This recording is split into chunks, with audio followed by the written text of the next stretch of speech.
आज पूरी दुनिया में कैंसर से मरने वालों की तादाद तेजी से बढ़ती जा रही है। ये तो हम सभी जानते हैं कि कैंसर एक खतरनाक बीमारी है, जानलेवा भी साबित हो सकती है। लेकिन कैंसर इतनी तेजी से बढ़ने की वजह क्या है? कैंसर होता क्या है और ये कितने तरह का होता है? ये किस तरह बॉडी को इफेक्ट करता है? इसका इलाज कैसे होता है और इससे बचाव के लिए क्या किया जाना चाहिए? इतना सब कुछ कैंसर के बारे में जानने के लिए आप आज का ये वीडियो पूरा जरूर देखें, क्योंकि किसी भी प्रॉब्लम से छुटकारा पाने के लिए सबसे पहले प्रॉब्लम को समझना पड़ता है। बिल्कुल जैसे बीमारी से बचाव करने के लिए उस बीमारी को समझना जरूरी है।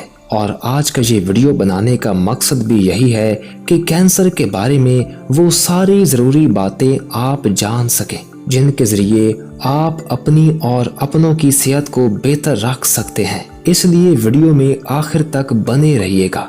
तो बात ऐसी है कि कैंसर एक सीरियस बीमारी है जिसमें सेल यानी कि खुलिये बहुत तेजी से और अब नॉर्मल तरीके से बढ़ना शुरू कर देते हैं। एक नॉर्मल सेल्स जब कैंसरस सेल्स में बदल जाते हैं और तेजी से बढ़ना शुरू कर देते हैं तो इसे कैंसर कहते हैं। नॉर्मल सेल्स जिस्म के निज़ाम को फॉलो करते हैं कि कब उन्हें ग्रो करना है और कब रुकना है, यानी नॉर्मल सेल्स का डिवाइड होना और मल्टीप्लाई होना कंट्रोल में होता है, जबकि कैंसरस सेल्स कंट्रोल से बाहर तेजी से मल्टीप्लाई होते जाते हैं और नॉर्मल सेल्स के मुकाबले में ये खुलिये बहुत तेजी से ग्रो करते हैं। Breast cancer, lung cancer, prostate cancer, colorectal cancer और blood cancer most common cancer बन चुके हैं जो ज्यादा लोगों को मुतासिर करते हैं। कैंसर एक जेनेटिक डिसऑर्डर है। जब कभी बॉडी में एक जीन या कई सारे जीन्स म्यूटेट करते हैं यानी जीन परिवर्तन होता है तो कैंसरस सेल्स बनती हैं। ये सेल्स मिलकर कैंसर क्लस्टर या ट्यूमर बना लेते हैं और ये ट्यूमर्स बॉडी के दूसरे पार्ट्स तक भी फैल सकते हैं। जैसे ब्रेस्ट का एक ट्यूमर लंग्स तक फैल सकता है जिससे सांस लेना मुश्किल हो सकता है। ज्यादातर कैंसर की 4 स्टेज होती हैं। पहली स्टेज में कैंसर एक छोटे एरिया में होता है और लंफ नोड्स या दूसरे टिश्यूज तक नहीं फैला होता। दूसरी स्टेज में कैंसर ग्रो करता है लेकिन फैलता नहीं है। तीसरी स्टेज आते आते कैंसर की ग्रो बढ़ जाती है और लंफ नोड्स और दूसरे टिश्यूज तक उसके फैलने के हाई चांसेस होते हैं और चौथी स्टेज तक पहुंचते हुए कैंसर बॉडी के दूसरे ऑर्गन्स और एरियाज तक फैल जाता है। तो कैंसर की ये 4 स्टेज मोस्ट कॉमन स्टेज होती हैं, लेकिन कैंसर की एक स्टेज 0 भी होती है जो कैंसर की अर्ली स्टेज मानी जाती है और उसे पकड़ना भी आसान होता है। लेकिन कैंसर होने की वजह क्या होती है? तो सबसे मेन वजह तो जीन म्यूटेशन ही होता है, यानी सेल्स में मौजूद डीएनए में चेंज होना जिससे नॉर्मल सेल्स कैंसरस सेल्स में बदल जाते हैं। इसके अलावा radiation, smoking, alcohol consumption, air pollution, virus, bacteria, physical activity की कमी, हाई बॉडी मास इंडेक्स और फ्रूट और सब्जियों का लो कंजप्शन होना भी कैंसर का रीजन बन सकते हैं। कैंसर की वजह जानने के बाद अब हमें कैंसर के टाइप्स भी जान लेने चाहिए।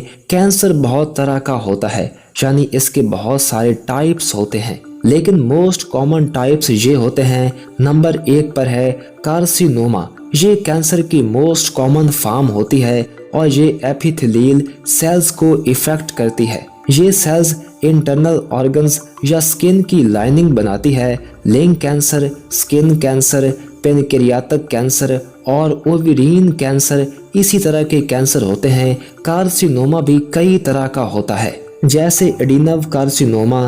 कार्सिनोमा कैंसर की ये फॉर्म म्यूकस या पल्वड फॉर्म एपिथेलियल सेल्स को इफेक्ट करता है। ब्रेस्ट कैंसर, कोलन कैंसर और प्रोस्टेट कैंसर इसी तरह के कैंसर होते हैं। दूसरा है स्क्वीमस कार्सिनोमा। ये स्क्वीमस सेल्स में होने वाला कार्सिनोमा है। स्क्वीमस सेल्स स्किन की मिडल और आउटर लेयर्स बनाती है और ये कैंसर स्किन, माउथ, टंग, थ्रोट, फेस, लिप्स और एयर्स जैसे बॉडी पार्ट्स को इफेक्ट करता है। तीसरा है बेसल सेल कार्सिनोमा। इसमें एपिडर्मिस की लेयर में मौजूद बेसल सेल्स इफेक्ट होते हैं। आपको बता दें कि एपिडर्मिस स्किन की सबसे बाहरी लेयर होती है और इस टाइप का स्किन कैंसर अक्सर स्किन के उन हिस्सों में होता है जो सूरज के सामने ज्यादा आते हैं और किडनी के कुछ पार्ट्स की लाइनिंग में मौजूद ट्रांजिशनल एपिडर्मिस की सेल्स इफेक्ट होती है। ब्लड कैंसर इसी तरह का कैंसर होता है। अब जानते हैं कैंसर के सेकंड टाइप के बारे में, जो होता है सार्कोमा। कैंसर का ये टाइप बोन्स और सॉफ्ट टिश्यूज में डेवलप होता है, जिसे फैट टिश्यूज, ब्लड वेसल्स और लनफ में ये कैंसर बॉडी के किसी भी पार्ट में हो सकता है, जैसे लेग्स, एंकल्स या फैट में, या फिर शोल्डर्स, हैंड्स या हेड में। कैंसर का थर्ड टाइप है ल्यूकीमिया। इसे ब्लड कैंसर भी कहा जाता है। ये बोन मैरो के टिश्यूज को इफेक्ट करता है और बोन मैरो ही तो ब्लड प्रोडक्शन करता है। वाइट ब्लड सेल्स की प्रोडक्शन की वजह से ये कैंसर होता है, क्योंकि अब normal white blood cells bone marrow tissues को डैमेज कर देती हैं। इससे नॉर्मल ब्लड सेल्स डैमेज हो जाती हैं। नंबर 4 पर है लनोफमा लनफ नोड्स। ये सिस्टम का एक पार्ट है और जब कैंसर इन लनफ नोड्स को इफेक्ट करता है तो उसे लनोफमा कहा जाता है। नंबर 5 पर है मेलानोमा। ये स्किन कैंसर का एक ऐसा फॉर्म है जो स्किन कलर के लिए जिम्मेदार होता है और पिगमेंट मेलानिन को टारगेट करता है। इसमें मेलानिन की अब नॉर्मल फॉर्मेशन होने लगती है। ये स्किन कैंसर बॉडी के दूसरे एरियाज में भी फैल सकता है और उसका मेन रीजन सन से आने वाली अल्ट्रावायलेट लाइट होती है। नंबर 6 पर है मायोलोमा। इसे मल्टीपल मायोलोमा भी कहा जाता है। ये कैंसर प्लाज्मा सेल्स को इफेक्ट करता है और ये एक रेयर ब्लड कैंसर है। इसमें हेल्दी प्लाज्मा सेल्स अब नॉर्मल सेल्स बन जाती है और मल्टीप्लाई करके अब नॉर्मल एंटीबॉडीज बनाने लगती हैं। नंबर 7 पर है सेंट्रल नर्व सिस्टम कैंसरस, यानी CNS कैंसरस, जो ब्रेन और स्पाइनल कार्ड से ऑरिजिनेट होते हैं। मेनिंगियोमस और प्राइमरी CNS लैम्फोमिस इसी तरह के CNS कैंसरस होते हैं। मेनिंगियोमस प्राइमरी ब्रेन ट्यूमर होते हैं और प्राइमरी CNS लैम्फोमिस में ब्रेन या स्पाइनल कार्ड के लैम्फो टिश्यू में कैंसर सेल्स बन जाते हैं। अब कैंसर के ये 7 मोस्ट कॉमन टाइप्स जान लेने के बाद हमें कैंसर के सिम्टम्स का भी पता लगाना चाहिए। बिना किसी रीजन के लंबे समय से चली आ रही थकान, लगातार रहने वाला पेन, अक्सर रात में होने वाला फीवर, स्किन में चेंजेस होना,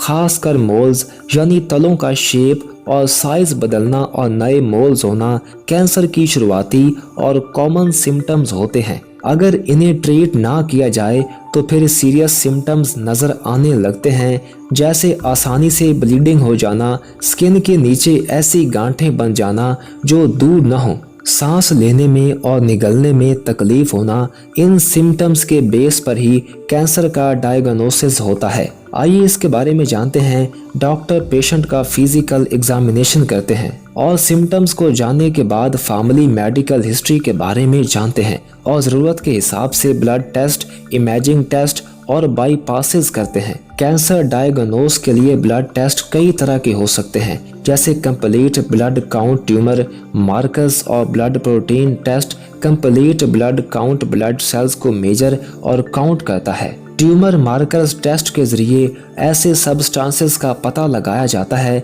जो कैंसर सेल्स रिलीज करती हैं, या फिर जो substances normal cells cancer cells के रिस्पॉन्सेस में रिलीज करती हैं। ब्लड प्रोटीन टेस्ट के जरिए इम्यूनोग्लोब्यूलेंस को मेजर किया जाता है। ये इम्यूनोग्लोब्यूलेंस प्रोटीन कैंसरस पर रिएक्ट करने के लिए इम्यून सिस्टम रिलीज करता है। इसी तरह इमेजिंग टेस्ट भी कई तरह के होते हैं, जैसे CT scan, X rays, PET scan का अल्ट्रासाउंड और MRI CT scan cancerous tumour की लोकेशन और ऑर्गन्स और बोन्स पर इसके इम्पैक्ट का पता लगाता है। एक्सरेज रेडिएशन के तौर पर बोन्स और सॉफ्ट टिश्यूज की इमेजेस बनाता है। पार्ट स्कैन्स ऑर्गन्स और टिश्यूज की इमेजेस बनाता है और कैंसर की एयरली सांस डिटेक्ट करने के लिए ये टेस्ट किया जाता है। अल्ट्रासाउंड में बॉडी के अंदर के स्ट्रक्चर्स को देखा जाता है और MRI के जरिए भी बॉडी में ट्यूमर का पता लगाया जाता है। और अब जाने कैंसर डायग्नोस के तीसरे तरीके बायोप्सीज के बारे में। तो बायोप्सी ऐसा प्रोसीजर होता है जिसमें बॉडी से सेल्स या टिश्यू का एक सैंपल लिया जाता है और उसे लेबोरेटरी में टेस्ट किया जाता है। ये भी कई तरह की हो सकती हैं,